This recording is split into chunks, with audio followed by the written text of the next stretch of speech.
evening. You're watching Left, Right and Centre. I'm Nidhi Razdana. Big focus in the next 60 minutes is what happened at the International Court of Justice at The Hague today in what has been a big diplomatic and moral victory for India. The International Court has upheld most of India's arguments, nearly all of India's arguments in the case regarding Indian national Kulbhushan Jadhav, who was arrested by Pakistan in 2016, tried by a military court a year later and then sentenced to death. Today, the International Court has essentially stayed Mr. Jadhav's execution. It has said that Pakistan breached the Vienna Convention by not giving India consular access to him, that it deprived both Mr. Jadhav and India the right of communication and to arrange for his legal representation. The court has said it is now Pakistan's obligation to provide, by a means of its own choosing, effective review and reconsideration of Jadhav's conviction and sentence, and that until then there has to be a continued stay of his execution, so he cannot be executed, is what they have said. The question now is whether Pakistan will actually listen and comply to what the ICJ has ordered. Interestingly, this was a 15-1 verdict by the ICJ. The only dissenting judge in that court was the judge from Pakistan. The judge from China also has voted in favor of India's arguments which have been made. Of course, the headlines are reading very differently in Pakistan tonight, but more on that later. Let's first listen into some of the key findings from the court. The court concludes that the three objections to the admissibility of the application raised by Pakistan must be rejected and that India's application is admissible. The court now turns to the merits of India's application. In this regard, the court recalls that Pakistan does not expressly raise any objection to the jurisdiction of the court. It notes, however, that Pakistan does advance several contentions concerning the applicability of certain provisions of the Vienna Convention to the case of Mr. Jadhav.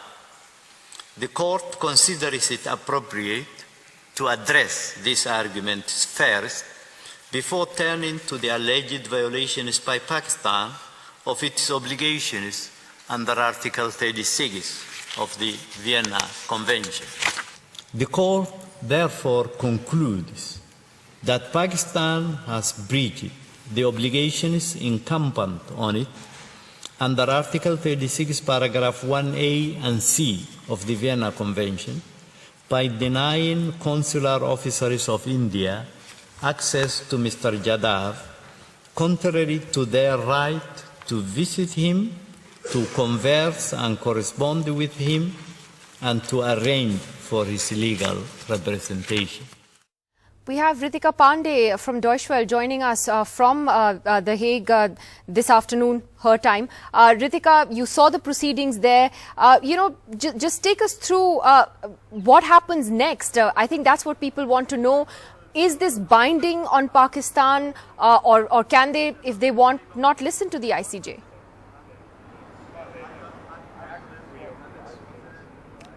That's true, Nidhi. That's the big question right now. What happens after the court's verdict? So the court has directed both the parties, and in this case Pakistan, to basically get Jadhav's case for a fair trial in any means of its choosing. Basically, Pakistan will choose how and when to take the Jadhav's case into the proper judicial process according to the country's law.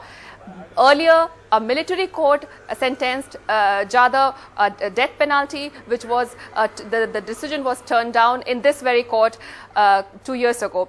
So right now, if Pakistan, the big responsibility is on Pakistan because Jadhav is in Pakistani jail, and if they want the world to take them seriously, to see them in a better light that they already are in, it will be very imperative, I would say, to follow and abide by the decision or the verdict given by this very court today on Jadhav's case. All right, Ritika, thanks very much for that. And the Indian government, of course, saying that it does expect Pakistan to follow what the International Court has ruled today. Let's listen into the Ministry of External Affairs reaction. Just now by the International Court of Justice in The Hague in favor of India in the case relating to Sri Kulbhushan Jadhav. The court, by a vote of 15-1, has upheld India's claim that Pakistan is in egregious violation of the Vienna Convention on Consular Relations 1963 on several counts. We also appreciate the direction by the International Court of Justice that Pakistan should review and reconsider the conviction and sentence given to Sri Jadhav by the Pakistani military court. We note that the court has directed that Pakistan is under an obligation to inform Sri Jadhav without further delay of his rights and to provide Indian consular officers access to him in accordance with the Vienna Convention. We expect Pakistan to implement the directive immediately. This landmark judgment validates India's position on this matter fully. We will continue to work vigorously for Sri Kulbhushan Jadhav's early release and return to India. All right, well, let's talk to our panelists straight away. We're also expecting to go across live to London very shortly, where Harish Salve, who argued for India at the ICJ, will be speaking to the media shortly. Former Ambassador K.C. Singh joining us on the program tonight. We have Sanjay Hegde, Senior Advocate of the Supreme Court. Shashank Kumar, who's been a law clerk at the International Court of Justice, joining us via Skype from Geneva. Here in the studio with us, Strategic Affairs Analyst, Defence Analyst Ajay Shukla. We have Jyoti Malhotra, the Editor, National and Strategic Affairs with The Print, and Mr. Sheshadri Chari, Strategic Affairs Expert and member of the BJP, joining us from Mumbai tonight. Let me take the first question to you, Sanjay Hegde. Just, from a legal point of view, what next? Pakistan's just put out a statement saying that it will proceed as per law and doesn't say very much else on the next steps. But are they legally bound by this? Or is this, something that they can wriggle out of? Would they, is a separate question. Well, every... All right, my apologies. We've lost that link. Let me take that question to Shashank Kumar from Geneva. Shashank. Hi, Nidhi. Thanks for having me. I guess the answer to both your questions is yes, shortly put. Yes, they are legally bound. Article 94 of the UN Charter, to which Pakistan is a party, requires Pakistan to comply with the judgment of the court. Having said that, there have been two cases like this in the past, both involving the United States, where the United States has obviously not complied with the remedy that has been provided by the court. So, I mean, given that the basis for international law is always the consent of states and their willingness to submit themselves to the authority of international courts and tribunals, states do unfortunately ultimately remain free to disregard judgments of the court. Of course, one hopes that this would not happen. Does that answer your question? Yeah, I think it does. And I want to ask then Ambassador K.C. Singh about that. How do you view this, Ambassador K.C. Singh, the fact that the court has by and large upheld the arguments that India has made on principle, on whether it's on consular access, admissibility, etc. Of course, in Pakistan, the headlines are playing very differently tonight and they have a different interpretation of it. But what do you think could happen next? I mean, is the only way to get Kulbhushan Jadhav back home to India some kind of a deal between the two countries, some kind of back channel? Look, first is the legal part, and we've debated in the past on your channel, other channels when this happened. Precedents indicated that India was likely to get an order. But I think there is a political message when the judgment is 15-1. It's not a split judgment, only Pakistan's one vote is on the other side. Even China has gone with the 15-1.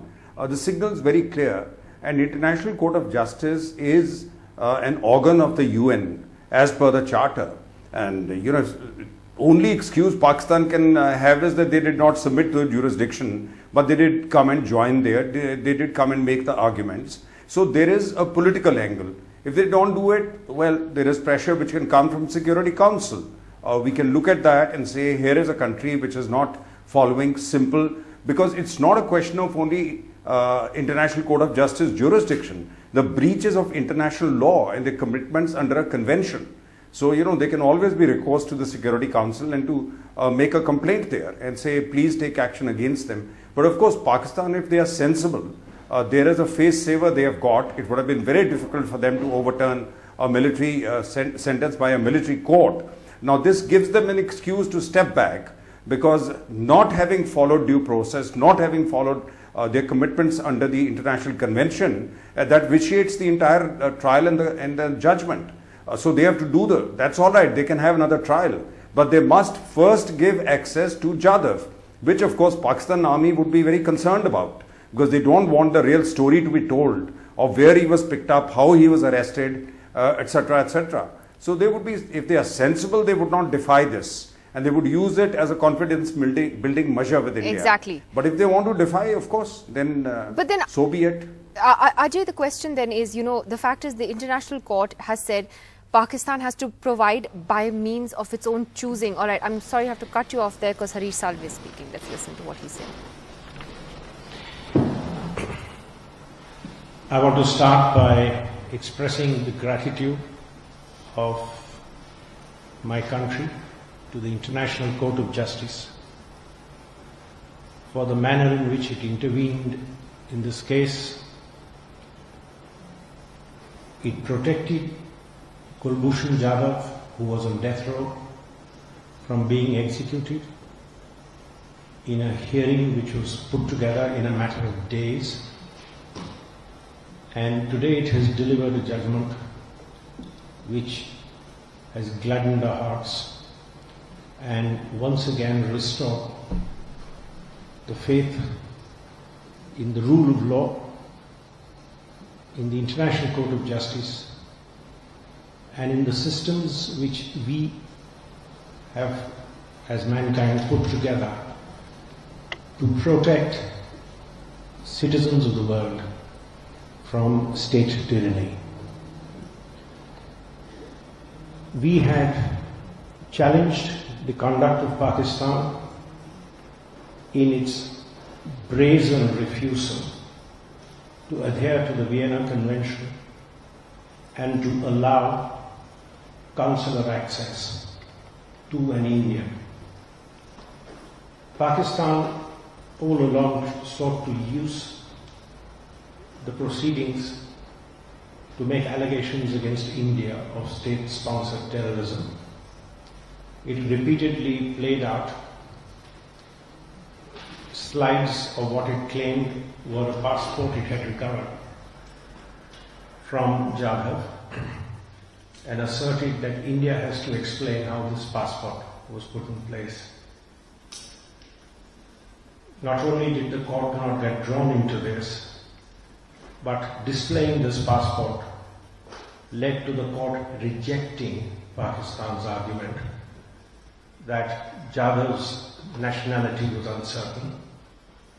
The court said, if you say that there was a passport which you recovered, true or false, the court says if you recovered a passport which you rely on and it was issued by India, you could have had no doubt that he was in India. Pakistan ran 3 preliminary objections. I will not bore you with the details. They were legalistic. But some of them may be of interest. In the course of its exchanges with India, where India repeatedly sought consular access, at one stage, based on the extracted confession, which Pakistan played over and over again in the international media, Pakistan told India that they had registered a first information report for those who in India had supported Jadhav in what they alleged was his conduct and his activities in Pakistan. The who's who of India's officialdom was named in that. And at one stage Pakistan claimed that if India were to allow that, then it would allow consular access. In the ICJ, Pakistan also ran the case that India has not cooperated in this investigation and therefore India should not be heard to complain of violation of the Vienna Convention. This argument has been rejected. I have a degree of personal satisfaction that a lot of adjectives were used by Pakistan in its submissions. Even in replying in the court, I characterized them as unfortunate, and I said it is my upbringing and India's tradition which stood in my way of replying to them in that language. Pakistan had based allegations of what we as lawyers call abuse of process, and said that was another ground why India should not be allowed the relief it seeks. That has been rejected. The court has held that Pakistan is guilty of what it, and this is what I have written down when I was hearing the judgment, the court has held that Pakistan is guilty of internationally wrongful acts of a continuing character, and it must cease those acts. I think in the language of diplomacy, which is the language of the International Court of Justice, this is trenchant indictment. Personally, as a lawyer, I am delighted that the court has upheld our argument that while construing the Vienna Convention, the ICCPR, the Covenant on Civil and Political Rights, must inform its interpretation. All this has led to the court giving us the final relief. We had ambitiously asked for annulment. The court said we can't annul, but they have said that Pakistan has to do everything to make the Vienna Convention right a living reality.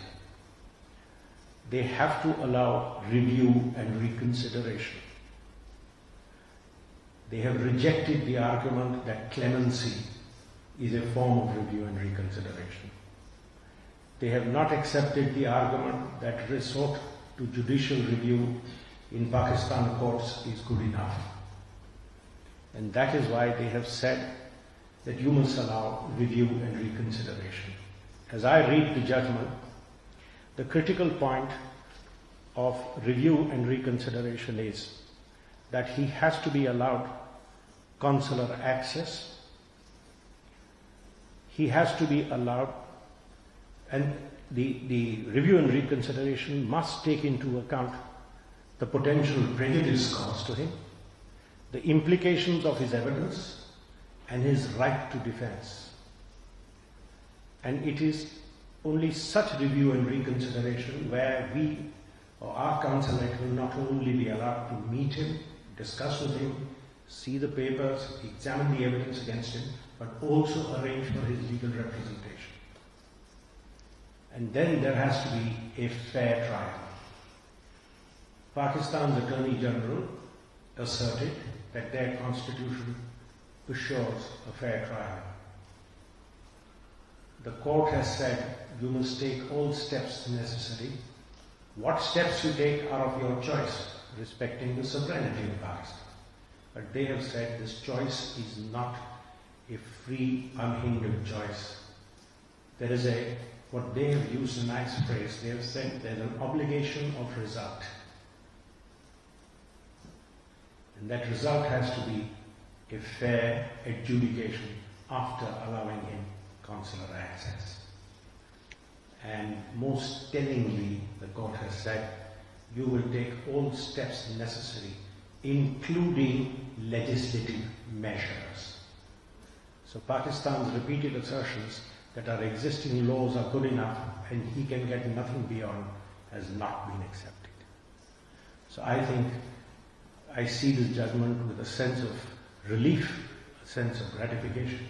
And of course, they have said that till all this is done, there is no question of executing him. So I see this as something which we are very happy with, and I think it is now a good moment for us to help Jadhav get justice, ensure he has a fair trial, and since I know this is a question which all of you must be having in your mind, what if? The answer is, as in the other cases, the way the court judgment is, we can always go back to them if what they give is not a fair trial. Thank you. I just want to ask you, sir, is this trial now will carry on in the military court, or does it have to be in the court? They have said a fair trial in accordance with the Pakistan constitution.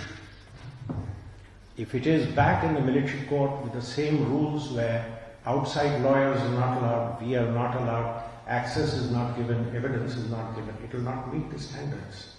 So either they will have to amend the military law, and they are laying themselves open to the challenge that that trial was not a fair trial as contemplated by the court.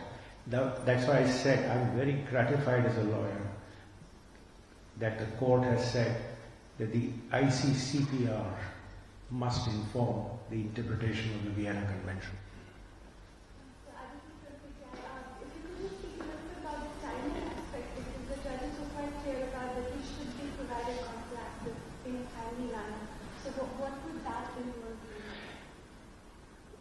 Pakistan took 3 months to notify us. First time over, the court has held that was a breach. And I would, as reading this judgment, I think if one were to be graceful, one would write tomorrow and say, please come and meet him.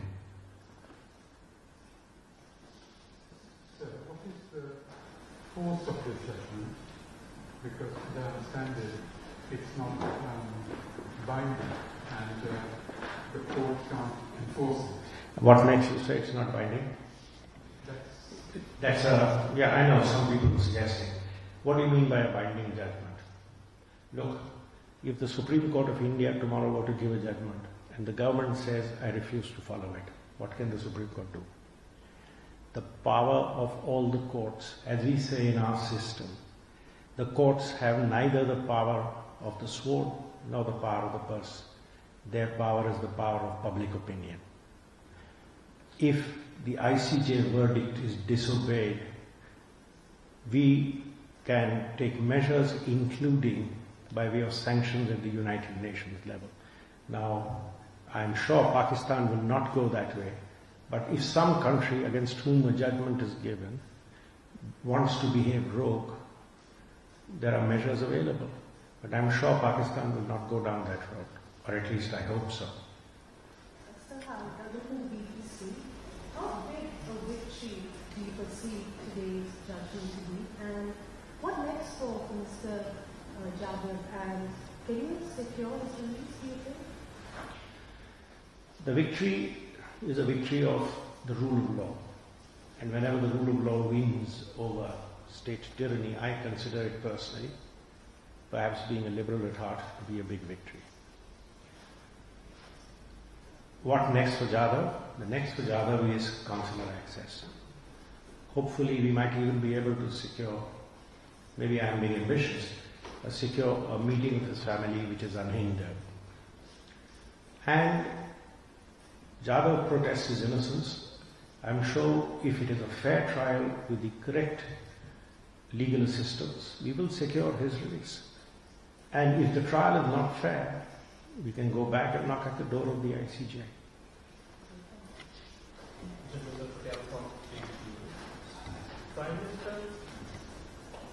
Prime Minister of India, Mr. Narendra Modi, few hours back said that it's justice will be done with Kulbhushan. Do you think it's a beginning? And a big beginning at that. Thank you. Mr. Salve, if Mr. Jadhav is allowed council access, will it be you continuing to present him? Consular access is by the consulate officials. They will go, they will meet him, his defense will be arranged. I don't think I have the right to audience either as an English barrister or as an Indian senior counsel in Pakistani courts. But I'm sure there are fantastic lawyers in Pakistan who will take up his cause. Sir, Harish Salve from Times Now. There's also this point that Party was trying to make that as Jadhav was supposed to be a spy, the Vienna Convention does not apply, and I think the court has also spoken a bit about that. If you could just throw some more light on that. It was, yes, Pakistan, it was one of the main arguments that a spy is not allowed consular access. We relied on the fundamental principle that the more serious the allegations, the greater the need for procedural safeguards. Secondly, at this stage, all that the court has to see are allegations of being a spy. What is in question is the process by which you will prove whether he is or is not guilty of the misdemeanors for which he is being charged. So the court came to the conclusion that on first principles, there is no. All right, that's Harish Salve there, India's counsel at the International Court of Justice, talking about the implications of this order today, making it very clear that if for some reason Pakistan were to disobey the court's ruling, India, can always go back to the court itself. He says it can even resort to going to the UN, but that he sincerely believes and hopes that Pakistan would not go down that road. We'll go back to our panelists this evening. And Ajay, one of the points that Harish Salve talked about, which is what I was going to ask you before we cut out, was that even though the International Court has said it is for Pakistan to find a way of its own choosing to reconsider Jadhav's conviction, etc., the important part, as Salve pointed out, was that it also talks about his right to having a defense. Now, does that put a lot more pressure then on Pakistan to make sure that this is tried differently from the first time, or it's been left open to interpretation? Look, there are, as I see it, two dimensions to this entire issue. One is the legal dimension, which Harish Salve has just covered in great detail, where India has scored an unequivocal victory, 15-1, with almost all its points accepted. So on that score, Pakistan has little to take away from this, even though they are trying to paint this as a victory by saying that India had demanded the repatriation of Jadhav. The court has not asked for repatriation, so we've won the case basically. But beyond the legalities, which India, as I said, has come out on top, there is a political dimension to this case now, and now it moves into the political realm where Pakistan and Pakistani courts now get to decide on how they are going to take forward this case. Consular access is all very well.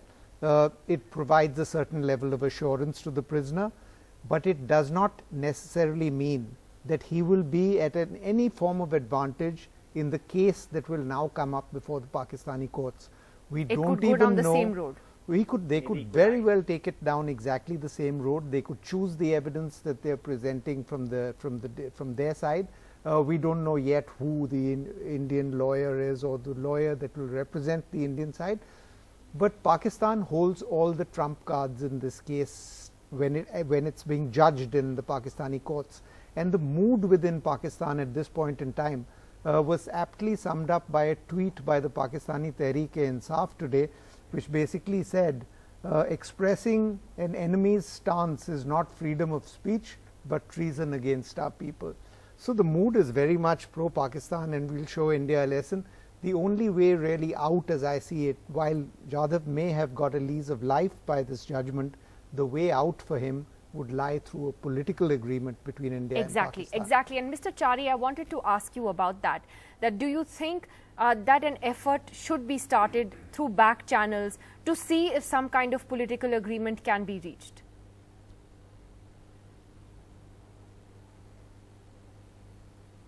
No, I think instead of terming it as a political agreement, I would put it as a diplomatic engagement with Pakistan. Track 2 with Pakistan has always worked. Even when the political establishments have failed to come to a conclusion, many times when we are able to cut across political differences, and when especially when all political parties in India come together, representatives of political parties and various civil society representatives appeal to some of the Pakistani people. I think there is still some scope for improving relationship and get our things done. Of course, as it has been mentioned, legally Pakistan has been proved to be on a very weak wicket. But I think this judgment also opens up a large window for the political establishment, especially Imran Khan, to do two very important things. If you see one thing, about 4 or 5 days back, Pakistan very vehemently put out information that the airspace will not be opened. But then suddenly after 48 hours, the airspace was opened unconditionally. Earlier they said that the first line of defense that India has built across Pakistan's border should be withdrawn. So we still see a threat from India, but India has not done anything of that nature, but still they withdrew it. So I think there is scope within Pakistani political establishment to walk the talk as far as India is concerned. So I think instead of counting on what tweets they put out and how they react, they have a constituency and they have to address that constituency. But the diplomatic channel, track to diplomacy with Pakistan should increase, and ultimately our victory will be if we are able to save the life of Mr. Jadhav and bring him back to India and let him join his family. That will be the ultimate victory. Those are very important points made by you, Mr. Chari. Say that we have won half the battle. Very important points. And Jyoti, so do you think that's possible, or is it, as Ajay says, a much more difficult atmosphere back home for Imran Khan, or as Mr. Chari says, there is scope, for there to be some kind of an agreement on this? So first of all, Nidhi, I want to say that I completely disagree with Ajay. I think, in fact, today India holds all the trump cards. Firstly, this is a very, very big and a very important diplomatic victory for India. The fact that the ICJ has come out in such a huge majority in favor of the Indian position on Kulbhushan Jadhav. I think what Mr. Salve said is very important. What happens now is that you go back to a trial, India gets consular access, so you have a lawyer, and like you said, he has a right to defense. So even as that trial carries on, and we don't know how long this is going to carry on, maybe a year, a couple of years, that in fact, what that does is it creates space for India and Pakistan to now begin to talk to each other and come to whatever deal that you're alluding to. You do a back channel, front channel deal. Maybe India has people that Pakistan wants. Maybe a swap, yeah. Right? Yeah, you do a swap, and a swap has been talked about for the last couple of years. So a swap would be ideal. But I think what is very interesting also is, and Mr. Chari has also alluded to that, Pakistan not only reopened its airspace 2 days ago, but Hafiz Saeed has been arrested this morning, and he's the mastermind of the Mumbai attacks, as we know. None other than Donald Trump, of course, has taken credit for that, but that's another aside.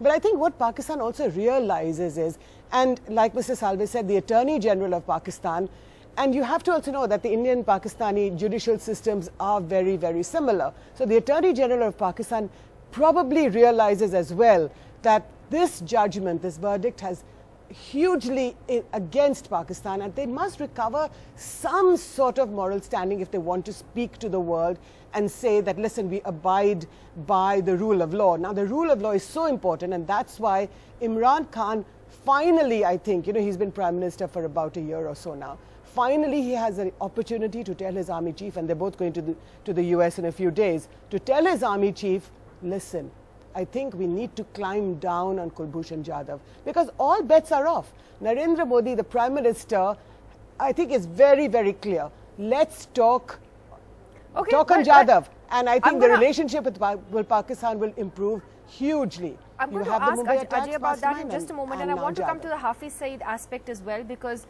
that is also important, what has happened today, but does that have anything to do with India is the question.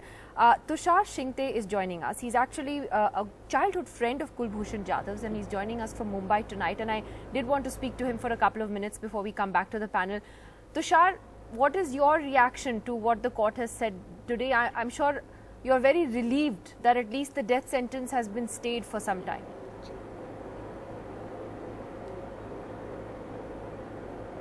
Yes, it's a sigh of relief, a big sigh of relief, and a big ray of hope from ICJ. We always hoped and we knew that if in any court, be it in Pakistan or in ICJ, if the Kulbhushan case is fairly conducted, then we had no doubt that sooner or later the verdict would be in our favor. And maybe somewhere, I think, even Pakistan knew that had we given fair trial to Kulbhushan, maybe the verdict would not have been in their favor, and that is the reason in a bit of hurry they conducted the trial in military court, but now they have a very good opportunity. May we pray that good sense prevails, and Pakistan has a very good opportunity to show to the world that they are a changed nation under the leadership of Imran Khan, rightly said by the other experts, that now is in one arrow they can aim two birds. One, they can release Pakistan and improve the relationship with India and show to the world that they are a changed nation with a positive attitude. That how have you all been sort of coping as you fight for Kulbhushan and hope for his return? I know you've been with his family, with his mother, his wife. How do they get through all this? It's so difficult for them.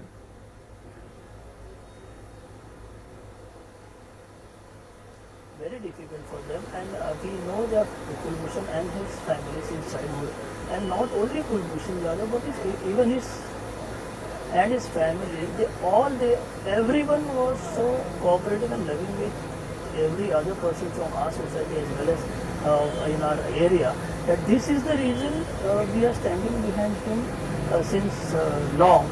And not only the nature of Kulbhushan, but the nature of the entire family responsible, along with the media and the government, who has pursued this matter fought hardly and so hard, and not only the ICJ. Tushar, fingers crossed. We're all crossing our fingers that Pakistan at least obeys this order and he's able to get a fair trial in Pakistan. Tushar, thank you for speaking to us. Sanjay Hegde, a quick question on the legal point that Harish Salve raised about India's options if Pakistan were not to follow the ICJ's order. He said India could go to the UN, it could go back to the ICJ. You think that that's in the realm of possibility?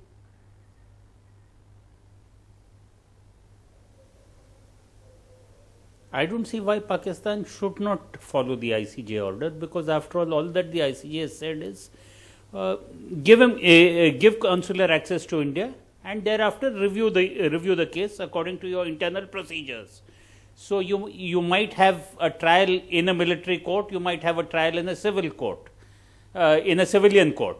I don't see any great difference between the two. You must remember that Nawaz Sharif and Zulfikar Ali Bhutto were sentenced by civilian courts, and the military had a huge say in that. While we have for the moment averted the execution, bringing back Jadhav is a long way off. We have a judgment, we have no Jadhav. That is the situation. We have a judgment, we don't have Jadhav. And yeah, I mean, that is actually the situation. I think that's why both Jyoti and Ajay were talking about the fact that I think the only thing you both agreed on is that there needs to be a political way forward. Ambassador K.C. Singh, so in that context, when we look at everything that has happened in the last few weeks, or the last few days rather, the airspace opening up, the Kartarpur talks, where there seems to be more of a convergence than a divergence on that corridor, and then Hafiz Saeed's arrest today. Now, should we be looking at all of these as in that same chain, or was Hafiz Saeed's arrest related more to Imran Khan's visit to the US, as Donald Trump's tweet has now clearly shown, or was it also to assuage India? No, I think it would be the last. It's really, he's meeting him on 21st, and he's responsible for killing American citizens. So it's something where he wants to show, and he has just got bail. So if he had gone to America and he was confronted with the reality that the main accused in case of 2611 has just got bail from a court, that's not a very good beginning with President Donald Trump. So let's not mix up things. I think what is happening is, it's very good we have got the judgment. Judgment should give us access. That is the first step. Let's not jump ahead of ourselves. Once we get access, we are able to get the facts from Jadhav. We don't know. We are saying he's been kidnapped from somewhere, high seas or from within Iran. Now, those facts would be at variance with the facts which have been presented by the Pakistani prosecutors before the military court. But I would recommend that we should not start giving a blow-by-blow account in public. It will be important to gather that information, then put pressure on Pakistan and say, this is the information that we have. Please review it properly. We know this person was not where you said he was, or he was doing the acts that you claim he was doing. But if we make a public issue out of it, then Pakistan Army's ego gets involved, because after all, it's a military court. And incidentally, that military court was not only for Jadhav. They have amended their law and they had started referring all terrorism cases to a military court. Military court has passed similar death sentences against many other terrorists and in fact even executed them. Now I don't see them changing that, because they changed their law to start giving those to the military court. Now I'm sure there's a review possible from the military court, either the chief of army staff or whether the Supreme Court can do it. That is for Pakistan to decide. But I don't see them taking an urgent decision. At best, they will string you along. Now, it can't be a situation where India says we're never going to talk to them till they end all terror. However, they should only talk to us about Jadhav. That's not going to happen. So they would use might have this to be as a some give pressure and take. point. It'll be one. It'll have to be one more element. Yeah. There's been talk that perhaps India is holding an asset. Yeah, we don't that's know. what Jyoti was Pakistan has talking never about. raised it. But it's a long road. It's not going to be immediately that he comes home. But I hope it ends well. Well, Shashank, you know the point about going back to the international court in case Pakistan doesn't adhere to this order. The international court actually says that you can't appeal, their judgments are final and they're binding. But there is a provision, isn't there, to go back and ask for a review if a country so desires? Well, yes, if new facts are found with respect to the underlying dispute. But I would say that most likely the only situation in which you can go back to the court is when two countries, with respect to which a judgment is delivered, disagree as to the interpretation of certain elements of that judgment. If two countries disagree as to the implementation of that judgment, the court sadly does not have a procedure for you to go back to it and sort of argue that Pakistan has not implemented the judgment in good faith. If there's a disagreement on what a word that was used by the court in this judgment, then yes, the court will maybe look at it. Mexico tried this against the US and actually the court rejected Mexico's request. So there's very limited grounds to go back to the court actually in such cases. The possibility of going to the Security Council, of course, does exist under the UN Charter. So yeah, that's obviously. May I make one other point? I think just sort of 2 points. One about the immediate sort of relief that is available to Mr. Jadhav, because I think the one thing that's clear from listening to all the panelists on air tonight is that there is obviously a victory for India, and then there's of course relief for, at a personal level, Mr. Jadhav and his family, which is of course the end goal of everything here, right? So what happens immediately after this judgment? Two great things happen for Mr. Jadhav immediately after this judgment. First is that he gets to meet Indian consular officials without delay. And those consular officials are allowed to get a lawyer for him. Now, Pakistan had actually argued that Mr. Jadhav was allowed to choose his own lawyer, and so nothing was prejudiced. But the court threw that argument out, and the court said, no, India will work with Mr. Jadhav to find him lawyers. So without further delay, which effectively means tomorrow or day after, or as soon as Pakistan can act, Mr. Jadhav will be able to meet people from the outside. And spare a thought about that, because Mr. Jadhav could actually be completely unaware about the fact that there are proceedings at the ICJ concerning him right now. Because there's just no connection between him and the outside world, and Pakistan regulates all that information. So as of tomorrow, or whenever he's given access to consular officials, Mr. Jadhav will start knowing more about what's going on in the world with respect to him. So that's the first immediate relief. The second immediate relief is the fact that his execution has of course been stayed for the duration of the review and reconsideration. So he cannot be executed until the time the review and reconsideration is complete. And so the second and finally, the third point that I'd like to make is with respect to review and reconsideration and what it actually means, because there's been a lot of discussion about a trial again and going to military courts and things like that. Now, a review and reconsideration is not a retrial. It is not a retrial for the same acts that led to a conviction in the first place. This review and reconsideration is a process through which the court requires domestic authorities to decide how a person's trial was prejudiced because he was not allowed to meet consular officials. And I'll give you a very practical example. A practical example is that a fair trial always has this right against self-incrimination, that nobody shall be allowed to give evidence against themselves. Now, Pakistan has obviously been waiving this concession from Mr. Jadhav throughout these proceedings. Now, if India gets access and finds out that that confession was actually under duress, then the review and reconsideration would require that confession to be excluded from the record evidence. And so the Pakistani courts would then have to find another way to justify the conviction. And so there's a lot of wiggle room in there if you find the right lawyers and if you work closely with him. That's interesting. Thank you for clarifying that. You know, that is interesting, because otherwise I think the general understanding of it has been, you know, that it would have to be tried all over again with the same evidence. And as you pointed out, there's a lot of wiggle room then, you know, to do this in a different way. Quick last comments, Ajay, firstly on this whole Hafiz Saeed thing, and the same question I was asking KC Singh. Is there a pattern here, or should we just de-link it? I think all those who are reading too much into this Hafiz Saeed arrest and into the sudden, you know, fairness of the Pakistan judiciary as it judges the Kulbhushan Jadhav case are not thinking this through fully. I think they're forgetting, first of all, that while Hafiz Saeed has been arrested, Zakiur Rahman, Lakhvi and the other cases in the court remain there. The Pakistan judiciary has absolutely not acted on that as yet. In fact, the Pakistani judiciary is the one who kept releasing Hafiz Saeed from detention. The Pakistan judiciary is as hardline as any element of the Pakistani deep state. And when Kulbhushan Jadhav's case comes up before this judiciary again, to believe that they will suddenly judge this fairly and you know, with giving due regard to the merits, the legal merits of the case, is missing the wood for the trees. Because in my opinion, they want Kulbhushan Jadhav as a bargaining chip, and Kulbhushan Jadhav remains a bargaining chip of value only when he's poised on the edge of the gallows. The minute that they judge in his favor, he loses all value as a political case. So people are arguing that there's an exchange over here, but they are not seeing that that exchange only works when Kulbhushan Jadhav stands condemned.